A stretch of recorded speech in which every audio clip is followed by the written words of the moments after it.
ये हमारा एक लाभ और हानि का ये हमारा एक क्वेश्चन है। ठीक है, क्या क्वेश्चन है कि क्वेश्चन ये है हमारा कि जब किसी वस्तु को 720 रुपये में बेचा जाता है तो x% लाभ प्राप्त होता है। क्या प्राप्त होता है? x% लाभ प्राप्त होता है।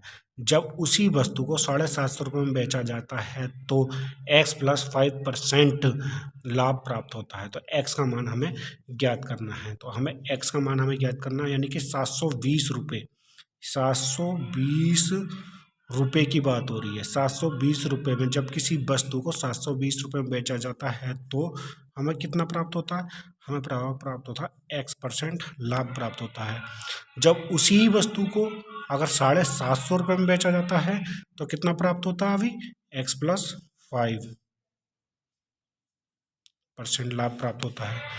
x + 5% लाभ प्राप्त होता है। ठीक है, अब यानी कि 720 रुपये में x%, 750 रुपये में x + 5%, यानी कि यहाँ से यहाँ तक आने में कितना परसेंट की वृद्धि हुई?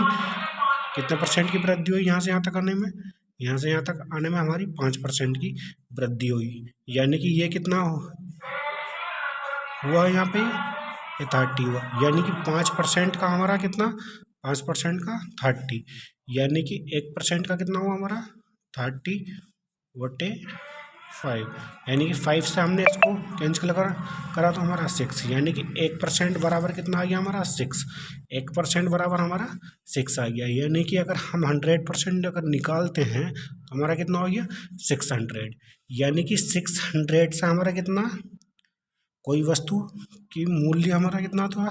600। 600 से हमारा कितना आ गया? 720। और 720 अगर हम माइनस करेंगे 720 में से 600 अगर माइनस करेंगे तो हमारा कितना आ गया? 120। हमारा कितना आ गया? 120। अब 120 मूल्य हमारा कितना था? 600। 600 का अगर हम निकालेंगे तो कितना निकल कर आ गया हमारा टोटल? ये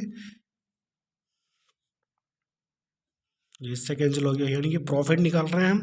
तो यानी कि ये हमारा इससे 6 दूनी 12, तो यानी कि प्रॉफिट हमारा कितना निकल आया? हमारा 20। हमारा 20 क्या हो गया? हमारा आंसर हो गया। ठीक है, हम इसको अगर करने चाहें तो डायरेक्टली कि जैसे कि हमारा कितना आया था? हमारा 600 आया था, तो हम अगर 30 से अगर मल्टीप्लाई करते तो ये 0 0 ये कैंसिल हो गया, ये 3 दूनी, तो तब भी हमारा 20 ही आंसर। ठीक है दोस्तों।